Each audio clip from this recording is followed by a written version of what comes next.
ہم سب آج جمع ہوئے ہیں حضور نبی کریم صلی اللہ علیہ وسلم کے ذکر کے لیے۔ حضور کا ذکر سننے کے لیے، سمجھنے کے لیے، اور ذکر مصطفیٰ علیہ تحیت وسلام سن کر، ذکر رسول سن کر اپنی روح کو غذا مہیا کرنے کے لیے اور اپنے دلوں کو سرور بخشنے کے لیے اس محفل میں موجود ہیں۔ تو جس کام کے لیے میں اور آپ اس وقت اس محفل میں موجود ہیں، اس آقا کریم صلی اللہ علیہ وسلم کو بے نیاز رب نے رفعت عطا فرمائی۔ حضور کے ذکر کو اللہ کریم نے رفعت عطا کی ہے۔ رفعت کا معنی ہے بلندی، اور قرآن مجید میں اللہ کریم نے 30ویں پارے میں سورہ الم نشرح میں میرے رب کریم نے فرمایا وَرَفَعْنَا لَكَ ذِكْرَكَ۔ جس کام کے لیے میں اور آپ اس وقت محفل میں موجود ہیں وہ ہے ذکر نبی، ذکر رسول، ذکر مصطفیٰ۔ یہ وہ کام ہے جس کے متعلق رب ذوالجلال نے قرآن مجید میں فرمایا کہ اے میرے معبود صلی اللہ علیہ وسلم، ہم نے آپ کی خاطر آپ کے ذکر کو بلند کر دیا۔ رفعنا لک ذکرک، اے محبوب ہم نے آپ کی خاطر آپ کے ذکر کو بلند کر دیا۔ یہ رفعنا جو ہے یہ ماضی کا صیغہ ہے، یعنی اللہ کریم نے فرمایا رفعنا لک ذکرک، اے محبوب ہم نے گزرے ہوئے زمانے میں آپ کے دنیا میں تشریف لانے سے پہلے، آپ کے میلاد سے قبل ہم نے آپ کے ذکر کو بلند کر دیا، اور حضور سے فرمایا کہ لکا، محبوب تیری خاطر تیرے ذکر کو ہم نے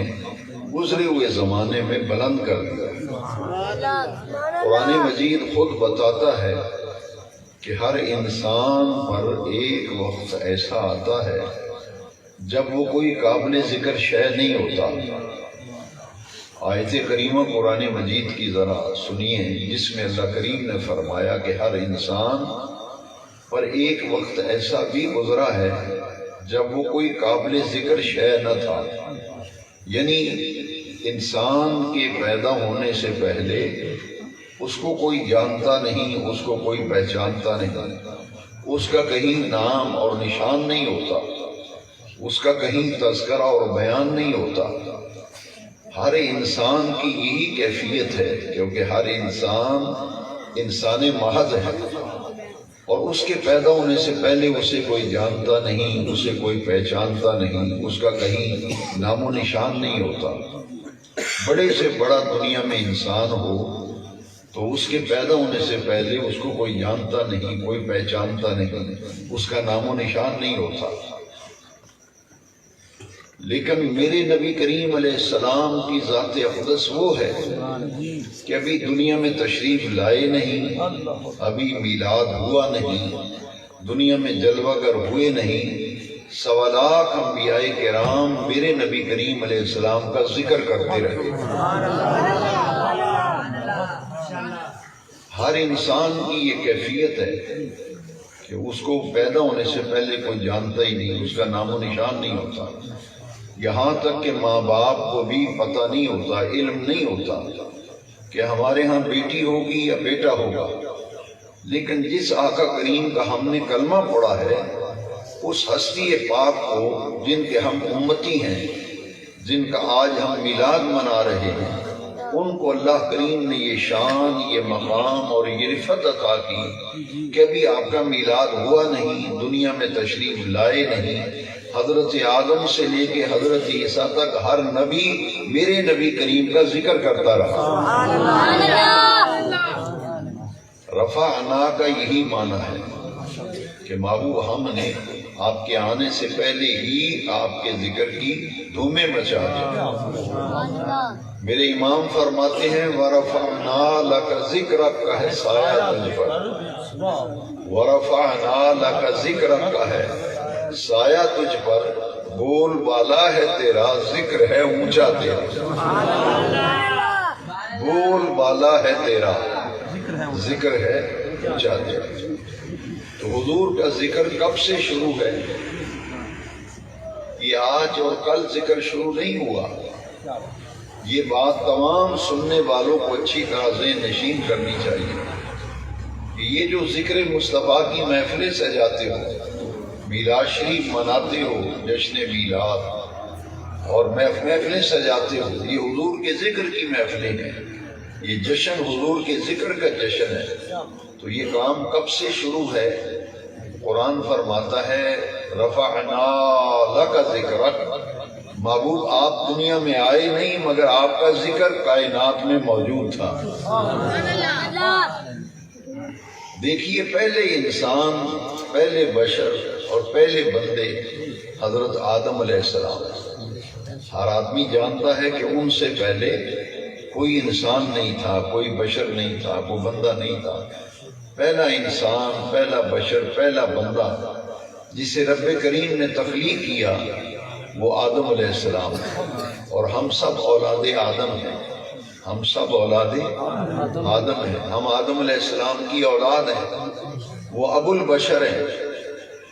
آدم علیہ السلام کا جب حضرت حوا سے نکاح ہوا، تفسیر روح البیان میں امام اسماعیل لکی علیہ رحمہ نے اس روایت کو نقل کیا ہے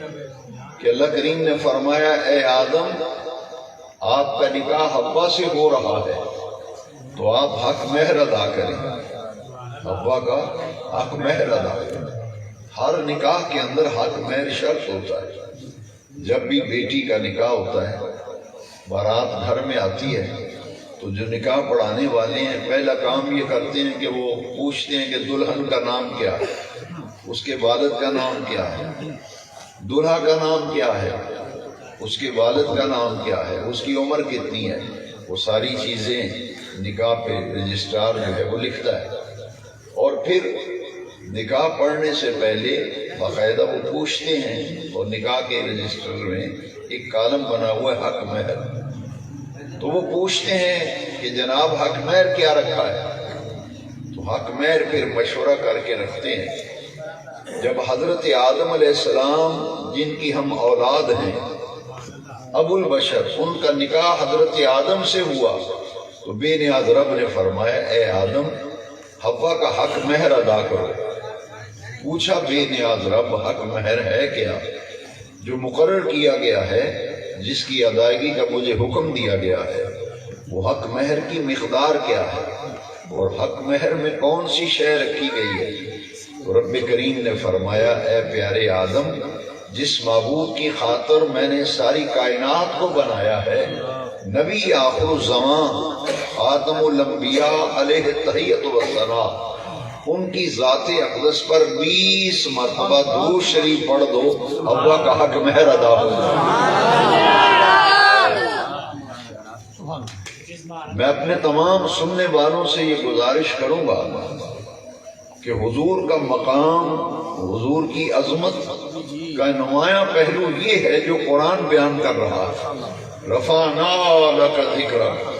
محبوب دنیا میں آپ آئے نہیں، آدم علیہ السلام کا حضرت حوا سے نکاح ہوا تو میرے نبی کریم علیہ السلام کا ذکر ہوا، حضور کا ذکر ہوا۔ حضرت آدم علیہ السلام جب جنت سے زمین پہ تشریف لائے تو آپ کی توبہ جو قبول ہوئی وہ کیسے قبول ہوئی؟ تفسیر روح البیان میں امام اسماعیل لکی علیہ رحمہ نے لکھا ہے کہ 360 سال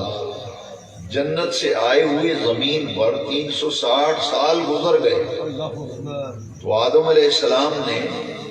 360 سال بعد خیال آیا کہ میں نے جنت کے دروازے پر اللہ کریم کے نام کے ساتھ ایک نام لکھا ہوا دیکھا ہے، محمد صلی اللہ علیہ وسلم، اور جنت کے ہر درخت کے پتے پر میں نے محمد لکھا دیکھا ہے سر،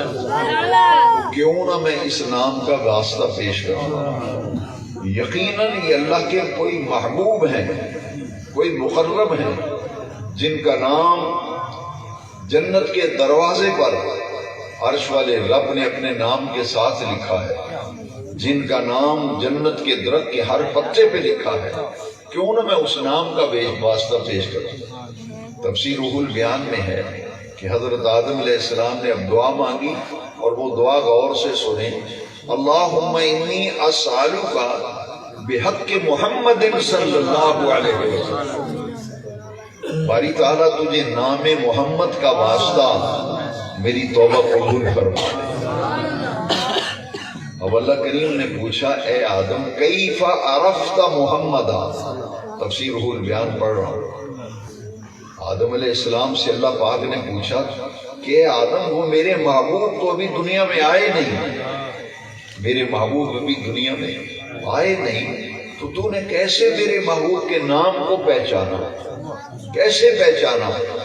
حضرت آدم علیہ السلام نے عرض کی، باری تعالیٰ میں نے جنت کے دروازے پر تیرے نام کے ساتھ لفظ محمد دیکھا، جنت کے ہر درخت کے پتے پہ لکھا ہوا محمد دیکھا، میں نے کہا یہ کوئی مقرب و محبوب ہستی ہے، کیوں نہ اس نام کا وسیلہ پیش کروں۔ تو آدم علیہ السلام نے جب میرے نبی کریم علیہ السلام کے نام کا واسطہ پیش کیا تو رب کریم نے حضور کے وسیلے سے حضرت آدم علیہ السلام کی توبہ کو قبول فرمایا۔ ذرا غور فرمائیں کہ ابھی حضور پیدا نہیں ہوئے، میلاد ہوا نہیں، دنیا میں آئے نہیں، تو ابو البشر سیدنا آدم علیہ السلام حضور کا ذکر کر رہے ہیں، حق مہر میں 20 مرتبہ حضور پہ درود پڑھ رہے ہیں آدم علیہ السلام، ان کے توبہ قبول ہوتی ہے تو میرے نبی کریم علیہ السلام کے نام کا وسیلہ پیش کیا تو حضرت آدم علیہ السلام کی توبہ قبول ہوئی۔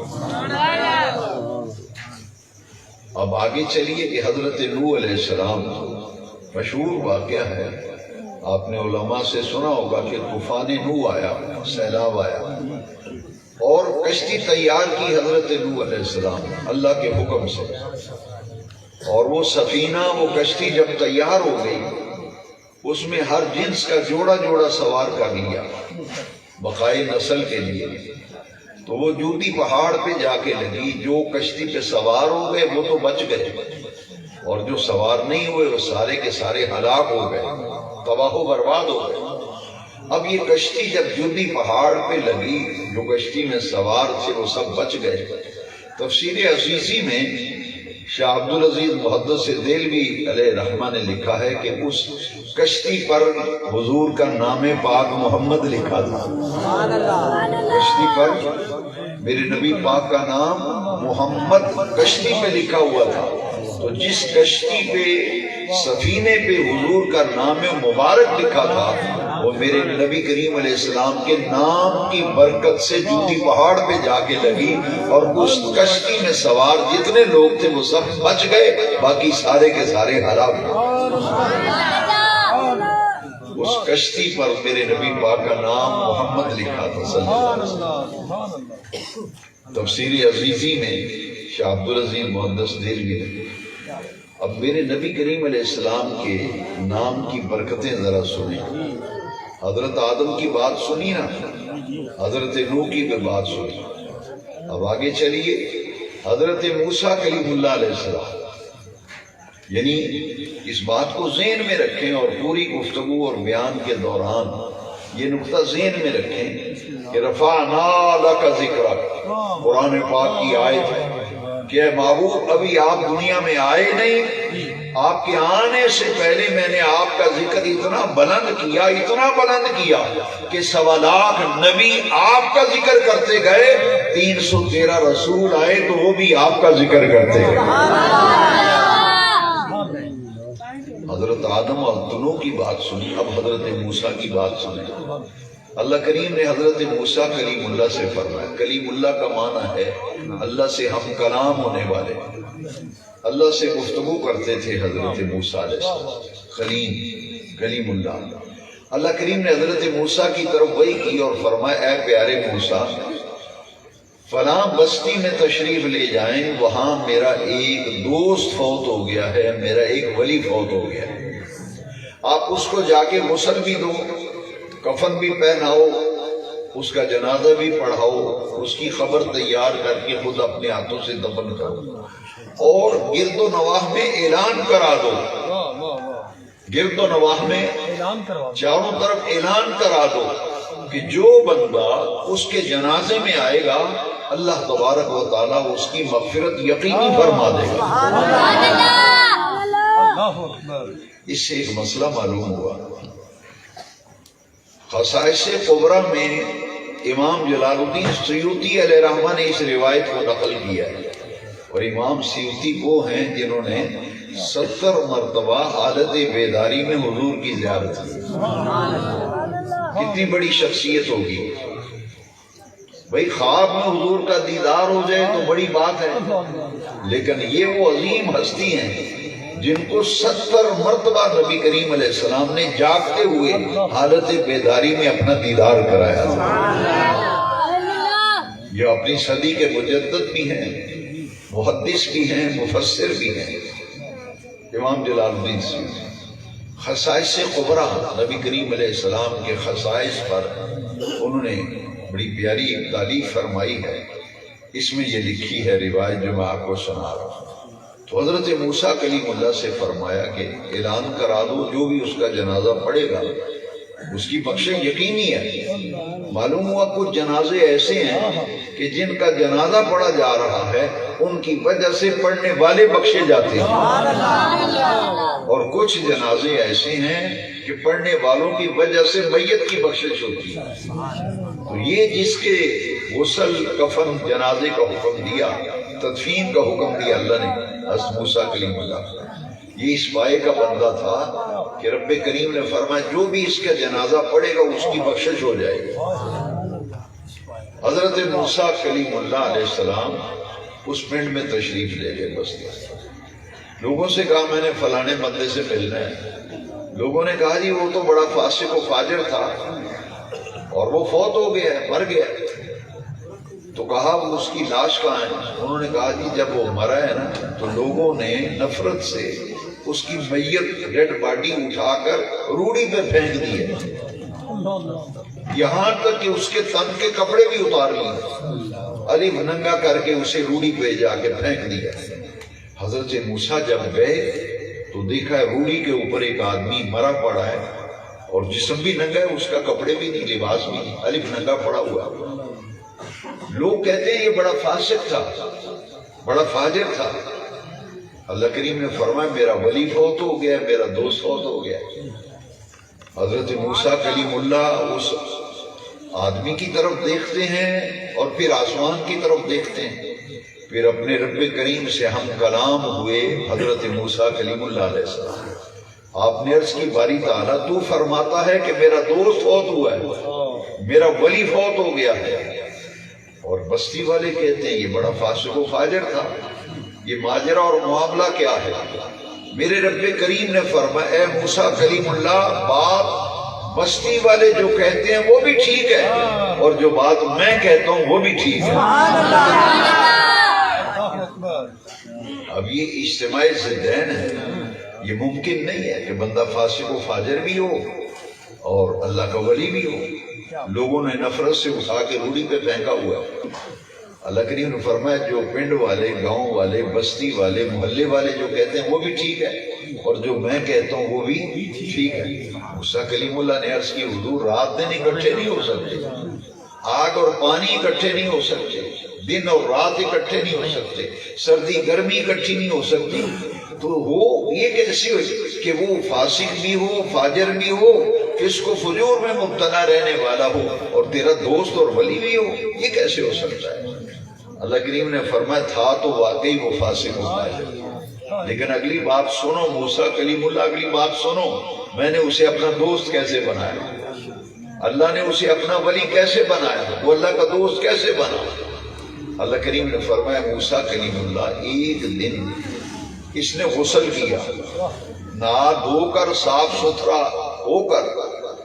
طہارت حاصل کر کے اس نے خوبصورت عمدہ لباس پہنا، پاک صاف لباس پہنا، خوشبو لگائی اور تورات نکال کر تورات کی تلاوت کرنے لگا، کیونکہ موسیٰ علیہ السلام پر جو آسمانی کتاب کلام نازل ہوا وہ تورات ہے۔ یہ تورات پڑھنے لگا اور تورات پڑھتے پڑھتے جب ان آیتوں پہ پہنچا جن آیتوں میں نبی کریم علیہ السلام کی تشریف آوری کا ذکر تھا، اور تورات میں لکھا ہے کہ تمام انبیاء اپنی نبوتیں کر کے جا چکیں گے، سب نبیوں کے آخر میں وہ عظیم رسول جلوہ گر ہوں گے جو پہلے آنے والے 1.25 لاکھ نبیوں کے سردار ہوں گے، وہ آئیں گے سب سے آخر میں، خاتم الانبیاء ہوں گے، خاتم النبیین ہوں گے، آخر الانبیاء ہوں گے، لیکن پہلے آنے والے 313 یا 315 رسولوں کے سردار ہوں گے اور 1.25 لاکھ نبیوں کے بھی امام و سردار ہوں گے، اور ان کا نام نامی اسم گرامی محمد ہوگا، ان کا نام نامی اسم گرامی محمد ہوگا۔ تو حضرت موسیٰ سے اللہ کریم نے فرمایا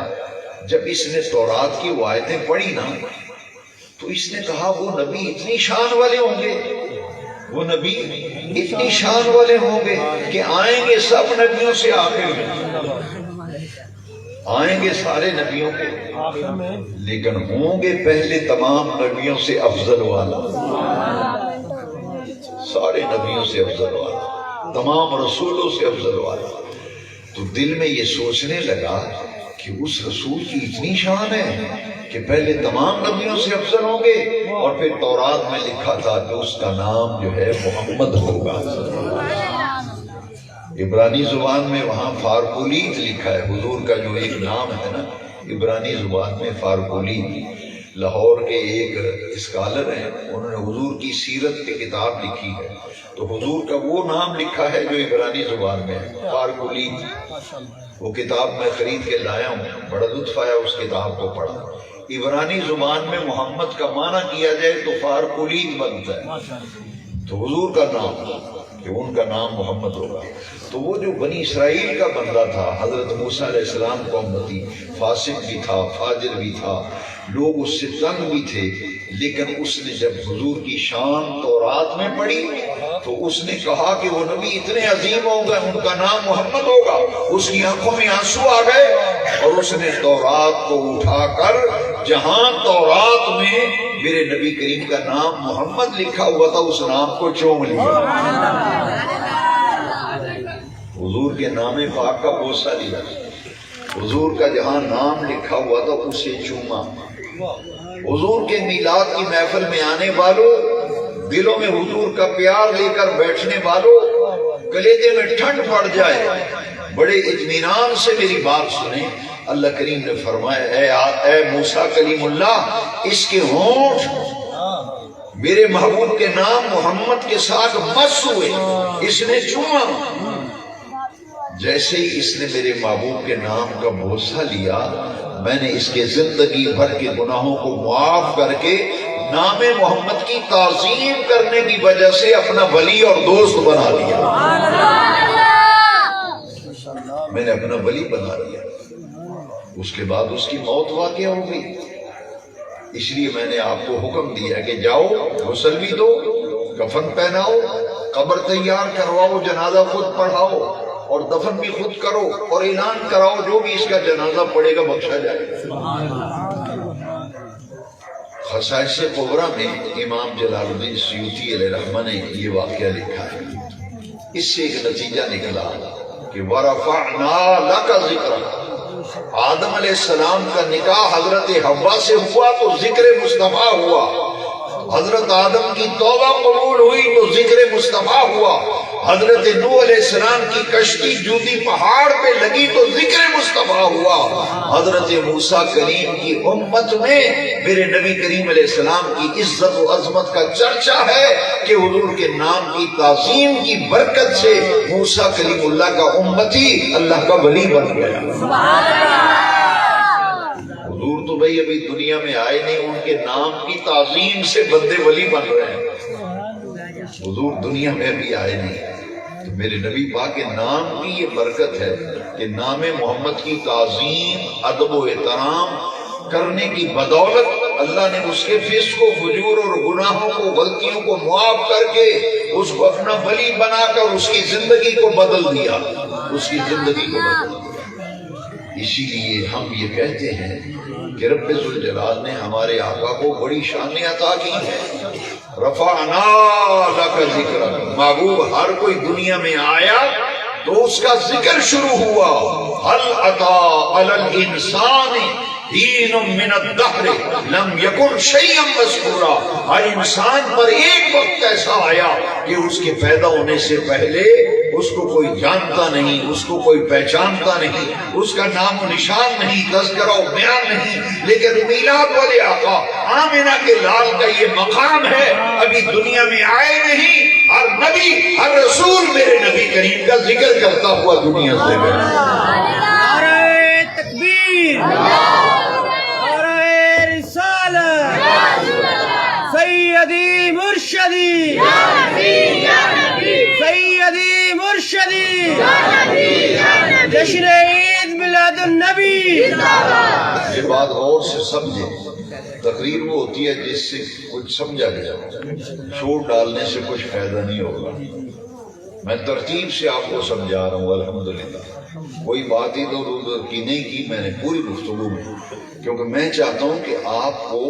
میرے نبی پاک کا جو نام ہے نا، اس میں ذات محمد، حضور کے دو ذاتی نام ہیں، ہمارے رب کا ایک اس میں ذات ہے اللہ، یہ اس میں ذات ہے، اس کی بڑی برکتیں ہیں۔ ہر آدمی کے قلب پر لفظ اللہ ہے، ہر آدمی کے قلب پر اللہ ہے، اور یہ رب کا اس میں ذات ہے اللہ، اس کے ذکر کی بڑی برکت ہے۔ دل پہ ضربیں لگایا کرو، اللہ اللہ ذکر کیا کرو۔ میرے رب کا اس میں ذات ایک ہے اللہ، لیکن جس ہستی پاک کا کلمہ پڑا، جن کے آپ اور ہم سب امتی ہیں، جن کا آج ہم میلاد منا رہے ہیں، میرے نبی کریم علیہ السلام کے دو ذاتی نام ہیں۔ حضور کے ذاتی نام کتنے؟ دو، ایک محمد اور ایک احمد، ایک محمد اور ایک احمد۔ حضور نے فرمایا اسمی فی السماء احمد و اسمی فی الارض محمد، فرمایا آسمانی مخلوق میں میرا نام احمد ہے اور زمینی مخلوق میں میرا نام محمد ہے۔ اب یہ دونوں نام قرآن میں میرے نبی پاک کا نام پاک محمد 4 مرتبہ آیا ہے۔ کتنی مرتبہ؟ پورے قرآن میں حضور کا نام پاک محمد 4 جگہ پہ آیا ہے، 4 مقامات پر حضور کا نام 4 مرتبہ قرآن میں آیا۔ اور احمد قرآن مجید کے اس مقام میں حضور کا یہ نام بھی قرآن میں، اور 2 ہی میرے نبی پاک کے نام ہیں، محمد اور احمد۔ احمد آسمانی مخلوق میں نام ہے میرے نبی پاک کا، اور محمد زمینی مخلوق۔ حضرت آدم کی بات سنی، حضرت نوح کی بات سنی، حضرت موسیٰ کی سنی، اب حضرت عیسیٰ کی بات سنتے ہیں، کیونکہ میں اس موضوع پہ گفتگو کر رہا ہوں کہ نبی پاک کبھی پیدا نہیں ہوئے، حضور کا ذکر کائنات میں موجود تھا، ہر نبی حضور کے آنے کا تذکرہ کرتے رہے، جیسا کہ قرآن کہتا ہے حضرت عیسیٰ علیہ السلام نے اپنی قوم کو جب انجیل کا درس دیا، انجیل کی تعلیم دی حضرت عیسیٰ نے، انجیل کا درس دیا، تو میرے نبی کریم کا ذکر کیا، گواہ رب کا قرآن ہے، مبشراً برسول یاتی من بعد اسمہ احمد۔ حضرت عیسیٰ پیغمبر نے فرمایا اپنی قوم کو میں تمہیں بشارت دیتا ہوں، میں تمہیں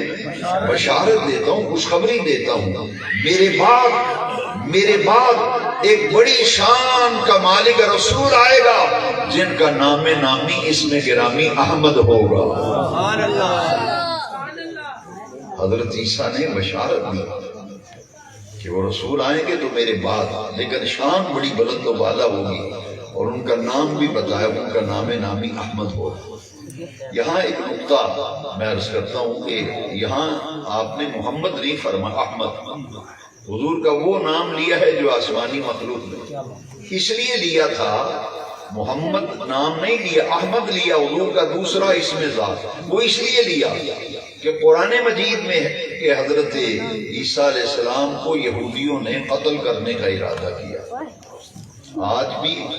یہودی مسجد اقصی پہ، فلسطین پہ قبضہ کر رہے ہیں، اور دیکھیں کتنی شہادتیں ہو رہی ہیں، کتنا ظلم ہو رہا ہے۔ کبھی دیکھیں کہ ہاسپٹل پر بمباری کی اسرائیل نے اور فلسطین کو مٹانے کے لیے کوششیں کی، لیکن یاد رکھیے فلسطین وہ مقدس سرزمین ہے جو انبیاء کی سرزمین ہے، ہزاروں انبیاء کے مزارات ہیں۔ حضرت عیسیٰ علیہ السلام کا میلاد ہوا تو فلسطین میں ہوا، حضرت ابراہیم نے ہجرت کی تو فلسطین کی طرف ہجرت کی۔ میرے نبی کریم علیہ السلام جب معراج پہ تشریف لے گئے تو حضور بھی مسجد حرام سے فلسطین مسجد اقصی میرے نبی پاک گئے اور وہاں سے پھر آسمانوں پر گئے۔ آج مجاہدین فلسطین جنگ لڑ رہے ہیں، اسرائیل کی بربریت و جارحیت منظر عام پہ آ گیا۔ 3000 کے قریب فلسطینی شہید ہوئے، چھوٹے چھوٹے بچے شہید ہوئے، عورتیں شہید ہوئی۔ یہ انبیاء کی سرزمین ہے، وہاں انبیاء کے مزارات ہیں۔ حضرت داؤد علیہ السلام کی یادیں فلسطین سے وابستہ، حضرت سلیمان کی یادیں فلسطین سے وابستہ، حضرت ابراہیم کی یادیں فلسطین سے وابستہ۔ یاد رکھیے کہ حضرت عیسیٰ علیہ السلام اپنی قوم کو جب درس دے رہے ہیں تو فرماتے ہیں میرے بعد وہ رسول آئے گا، شان بڑی بلند و بالا ہوگی، بڑی عظمت ہوگی، تمام نبیوں رسولوں سے افضل ہوں گے، نام نامی اس میں گرامی احمد ہوگا۔ تو یہ احمد نام اس لیے لیا کہ انہی یہودیوں نے جو آج فلسطین پہ ظلم کر رہے ہیں اور بربریت کا مظاہرہ کر رہے ہیں، فلسطینیوں کو شہید کر رہے ہیں، بچوں کو عورتوں کو شہید کر رہے ہیں، انہی ظالموں نے حضرت عیسیٰ علیہ السلام کے قتل کا منصوبہ بنایا تھا۔ جب قتل کرنے کے لیے گئے اندر کمرے میں تو میرے رب کریم نے حضرت عیسیٰ علیہ السلام کو زندہ آسمانوں پہ اٹھا دیا۔ سورہ آل عمران کے اندر قرآن مجید میں حضرت عیسیٰ علیہ السلام کی زندہ آسمانوں پر اٹھائے جانے کا ذکر ہے، اور میرے نبی کریم علیہ السلام نے فرمایا کہ آج بھی حضرت عیسیٰ علیہ السلام چوتھے آسمان پر موجود ہیں، اور قیامت کے قریب آپ نزول فرمائیں گے، اور دمشق ملک شام کے دارالخلافہ دمشق کے جامع اموی کے مینارہ شرقی پر حضرت عیسیٰ علیہ السلام کا پھر نزول ہوگا، اور آپ دجال کو قتل کریں گے، اسی فلسطین میں قتل کریں گے حضرت عیسیٰ علیہ السلام، دجال قتل کریں گے، اور تبھی وصال ہوگا ان کا، اور ان کی قبر حضور کے روضہ اقدس کے اندر قبر بنے گی حضرت عیسیٰ علیہ السلام۔ یہ بخاری شریف کے اندر حدیث پاک۔ لیکن میں یہ عرض کر رہا ہوں کہ حضرت عیسیٰ علیہ السلام زندہ آسمان پہ اٹھا لیے گئے، آج بھی حضرت عیسیٰ کہاں ہیں؟ چوتھے آسمان میں۔ تو آپ نے اس نبی کریم کا نام وہ لیا جو آسمانی مخلوق میں بولا جاتا ہے، اس لیے کہ آپ نے زندہ آسمانوں پہ اٹھایا جانا تھا، تو لہذا آپ نے وہ نام لیا میرے نبی کریم کا جو آسمانی مخلوق میں مشہور ہے، مبشرا برسول یاتی من بعد اسمہ احمد۔ تو حضرت عیسیٰ نے بھی حضور کا ذکر کیا۔ اب آگے حضرت ابراہیم کا میں ذکر کروں گا کہ حضرت ابراہیم علیہ السلام نے بھی حضور کا ذکر کیسے کیا۔ آئیے قرآن سے پوچھ لیتے ہیں کہ جب حضرت ابراہیم اور حضرت اسماعیل علیہ السلام، پیغمبر باپ اور پیغمبر بیٹا، باپ خلیل اللہ ہے، بیٹا ذبیح اللہ ہے، حضرت ابراہیم اللہ کے پیغمبر ہیں، نبی ہیں، حضرت اسماعیل ذبیح اللہ نبی ہیں، پیغمبر ہیں، دونوں مل کر خانہ کعبہ کی تعمیر کر رہے ہیں، بیت اللہ کی۔ سورہ بقرہ میں اللہ کریم نے فرمایا وَإِذْ يَرْفَعُ إِبْرَاهِيمُ الْقَوَاعِدَ مِنَ الْبَيْتِ وَإِسْمَاعِيلُ، پیغمبر باپ اور بیٹا مل کر رب کا گھر بناتے ہیں۔ حضور کی محفل میلاد میں آنے والوں، مجھے کہنے دو کہ حضرت ابراہیم حضرت اسماعیل نے جب اللہ کا گھر بنایا تو ذکر میرے مدینے والے مصطفیٰ کا ہوا۔ تو طوفان نوح میں کشتی چلتی ہے، حضور کا ذکر، کشتی پہ محمد لکھا ہے۔ آدم علیہ السلام کا نکاح ہوتا ہے تو حضور کا ذکر ہوتا ہے، توبہ قبول ہوتی ہے تو حضور کا ذکر ہوتا ہے، موسیٰ کلیم اللہ کی امت کا ولی بنتا ہے تو نام محمد کی تعظیم کرنے سے، اور حضرت عیسیٰ درس دیتے ہیں تو حضور کا ذکر ہوتا ہے، حضرت ابراہیم اللہ کا گھر بناتے ہیں تو حضور کا ذکر ہوتا ہے۔ سنیے قرآن، جب کعبہ تعمیر کیا حضرت ابراہیم نے تو اللہ کریم نے فرمایا پیارے ابراہیم مانگیے کیا مانگتے ہیں، آپ نے میرا گھر بنایا ہے نا تو مانگے تعمیر کعبہ کے بدلے میں آپ کو کیا دوں میں۔ حضرت ابراہیم نے عرض کی باری تعالیٰ کوئی اجرت، کوئی معاوضہ، کوئی مزدوری بیت اللہ کی تعمیر کی میں نہیں مانگتا، بس میری اتنی گزارش ہے ربنا تقبل منا انک انت السمیع العلیم، تیرا گھر بنایا ہے، یہ تعمیر کعبہ اور تعمیر بیت اللہ اپنی بارگاہ میں قبول فرما لے۔ اب اللہ کریم نے کیا فرمایا؟ فرمایا اے ابراہیم کعبہ بنانا تو ہم نے قبول کر لیا ہے، یہ عمل تعمیر بیت اللہ، تعمیر کعبہ، یہ عمل تو میری بارگاہ میں قبول ہو گیا، لیکن مانگیے ہم کچھ عطا کرنا چاہتے ہیں۔ اب اللہ کا قرآن گواہ ہے کہ حضرت ابراہیم نے کہا باری تعالیٰ اگر کچھ عطا کرنا ہی ہے تو پھر میری نسل میں، میری اولاد میں، مکہ شہر میں ایک بڑی شانوں کا مالک رسول بھی ہے۔ ربنا وابعث فیہم رسولا، ایک دعا یہ مانگی کہ وہ نبی، وہ رسول جو بڑی شان کا مالک ہو آئے میری اولاد میں، میری نسل میں، اور آئے بھی مکہ شہر میں۔ یہ دعا مانگی حضرت ابراہیم علیہ السلام۔ معلوم یہ ہوا کہ یہ دعا حضرت ابراہیم نے مانگی بیت اللہ کی تعمیر تو حضور کا ذکر ہو رہا ہے، حضور کا ذکر ہو رہا ہے، حضور کو مانگا جا رہا ہے، رب سے مانگا جا رہا ہے۔ اور ایک میری بات آج دل پہ لکھ لو، یہ مقام ابراہیم پہ حاجی نفل پڑھتے ہیں۔ مقام ابراہیم ایک پتھر ہے، مقام کا معنی ہے کھڑے ہونے کی جگہ، اور مقام ابراہیم کا معنی ہے وہ پتھر جس پہ کھڑے ہو کر پیغمبر حضرت ابراہیم نے اللہ کا گھر بنایا تھا، اس پتھر کا نام ہے مقام ابراہیم۔ اب اس پتھر پہ کھڑے ہو کے کعبہ بنایا اور یہی کھڑے تھے حضرت ابراہیم، اسی پتھر پہ کھڑے تھے کہ اللہ کریم فرمایا مانگیے کیا مانگتے ہیں، باری تعالیٰ کوئی اجرت، کوئی مزدوری نہیں مانگتا، بس تیرا گھر بنایا ہے، قبول فرما لے۔ فرمایا قبول تو کر لیا ہے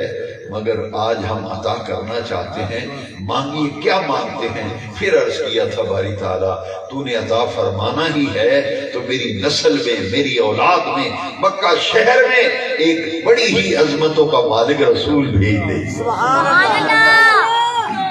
میرے لفظوں پہ غور کرنا، قرآن فرماتا ہے وَاتَّخِذُوا مِن مَقَامِ إِبْرَاهِيمَ مُصَلًّى، یہ مقام ابراہیم پتھر ہے، اس کو جائے نماز بناؤ، عمرہ کرو، حج کرو، طواف کرو، واجب طواف کے نفل مقام ابراہیم کے پاس آ کر پڑھو۔ باری تعالیٰ اس پتھر میں کیا فضیلت ہے؟ فرمایا یہ مقام ابراہیم ہے، یہ مقام ابراہیم ہے، یہاں آ کے نفل پڑھو، یہاں قبولیت کا درجہ اور ہے۔ اس پتھر کو یہ فضیلت کیسے ملی؟ حاضرین محترم، ائمہ کرام فرماتے ہیں اس پتھر پر کھڑے ہو کر خلیل اللہ حضرت ابراہیم علیہ السلام نے میلاد النبی کی دعا مانگی، میلاد مصطفیٰ کی دعا مانگی تھی۔ تو جس پتھر پہ کھڑے ہو کر حضرت ابراہیم میلاد النبی کی دعا مانگے، میلاد مصطفیٰ کی دعا مانگے،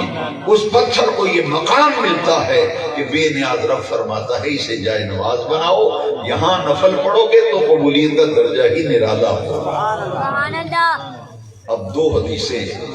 میں سنا کر پھر بات ختم کرتے ہیں۔ میں نے پوری بیان میں ایک چیز پہ سب حضرات کو بار بار توجہ دلائی، اور یہی آج میں نے، میرا موضوع بھی یہ تھا، عنوان بھی یہی تھا کہ آپ خوش نصیب ہیں جس آقا کریم کے میلاد کی محفل میں آئے، ذکر کی محفل میں آئے ہیں۔ یہ ذکر اتنا عظیم ہے، یہ ذکر اتنا عظیم ہے، اور اللہ کو اتنا محبوب ہے، اللہ کو اتنا پسند ہے کہ 1.25 لاکھ نبی دنیا میں میرے نبی کریم کا ذکر کرتے گئے،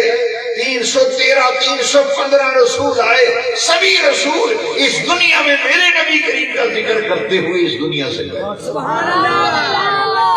آپ تو اس کام کے لیے بیٹھے ہیں جو 1.25 لاکھ نبیوں کی سنت، جو 313 اور 315 رسولوں کی سنت، اس کام میں